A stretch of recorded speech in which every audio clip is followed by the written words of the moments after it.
দেশ জুড়ে তোলপাড়। ওয়ালটন ফ্রিজ কিনে আপনিও হয়ে যেতে পারেন মিলেনিয়ার। অ্যান্ড বেকারি শপে একটি কতিপয় অশৃঙ্খল যুবকের সাথে একটি অনাকাঙ্ক্ষিত ঘটনা ঘটে। আমি খবর পেয়ে দ্রুত সেখানে আমার পেট্রোল পার্টিকে পাঠাই।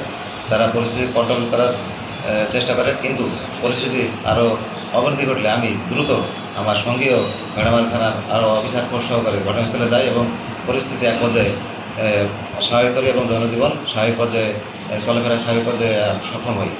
এ বিষয়ে বাদী মামলা অভিযোগ দিলে আমি সংশ্লিষ্ট ধারায় মামলা নেব এবং আইনগত পদক্ষেপ নেব সংশ্লিষ্ট দোষীদের বিরুদ্ধে।